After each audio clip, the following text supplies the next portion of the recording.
work in agriculture and food systems, economic development, and community development around food systems.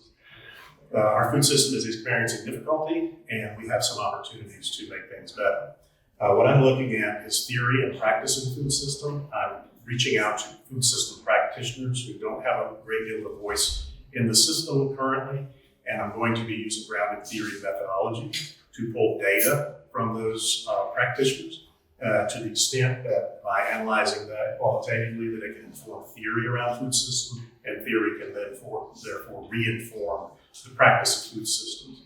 Food system, regional and local food system, I think, is an emergent phenomenon, and meaning that as we build a community of practice, those individual components of the food system, the practitioners therein, can begin to create something basically greater than the sum of its parts for change in food systems. My name is Lee Cherry. I'm a user experience designer and I work with 3D printing and modeling, but my current research right now is under artificial intelligence and the explainability and interpretability of that information. With the explosive growth of unstructured data and interconnected devices, a lot of businesses have turned to artificial intelligence and machine learning to interpret that information and structure in a way that people can interact with it. And my research looks at how people, end users, can trust that information and verify how that information is sourced in order to make informed judgments reliably. And so part of this is either to structure some kind of design layer around existing frameworks or integrate another UX model that can help alleviate those concerns and issues that people have.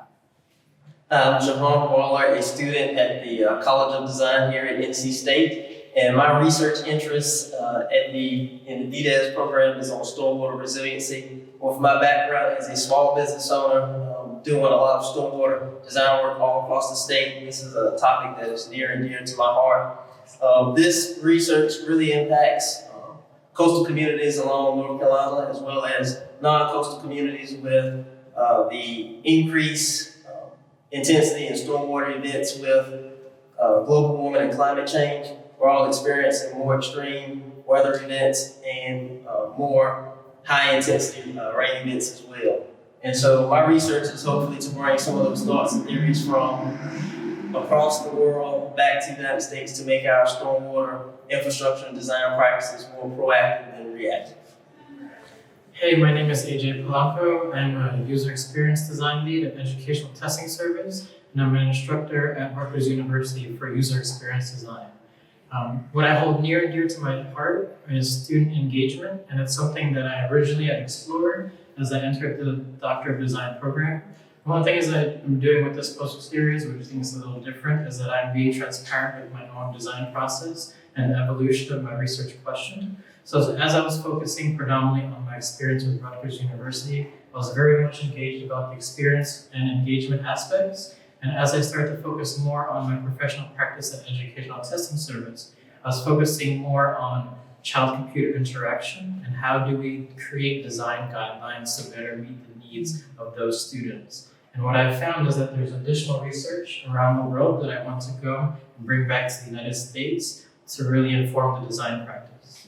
My name is Justin Johnson. I'm a game designer and I also teach game design at a liberal arts college here in downtown Raleigh. And in the Doctor of Design program, I want to research how to design environments for games and virtual worlds. And I think games are a powerful tool that can be used for telling stories and interactive experiences and education. And I want the environments to be a way to communicate things to the players, to the users, help them navigate the environment, communicate certain ideas, improve the user experience. And I'm able to use resources here to bring in other disciplines such as landscape architecture, and graphic design to make these unique experiences and bring research into the practice of game design. My name is Carla Delcambre. I'm a landscape architect and I teach in the Department of Landscape Architecture at North Carolina State University.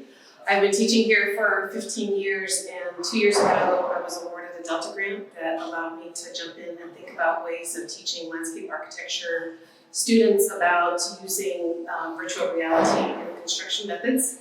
So one of the things I'm really curious about is taking analog two-dimensional drawing and allowing that visualization to happen in three-dimensional using the VR immersion experience.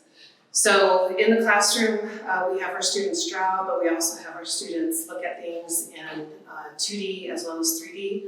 And now with the exposure of using virtual reality, we're able to at least take them into an immersive experience so that they understand scale, texture, spatial qualities, and the environment that they're designing. And I'm a landscape architect, and I like to call myself a rural designer. And a lot of folks in our field are urban designers, which I think is excellent. I happen to live in a really amazing rural place, and one of the things that I want to do is really make sure that our profession, landscape architecture, is really talking to folks in rural communities, specifically about climate adaptation. And I think one of the reasons I want to be here at NC State is because there's already some really good work in terms of rural resiliency going on here, but I really want to kind of take that up to the Appalachian Mountains. And since this is such a specific part of America that people have opinions about, I really want to try to help really speak to have our profession really create some tools to help local planners talk to their constituents about climate change, even if those constituents are completely skeptical of human-induced climate change. And so I think that this is really a critical area.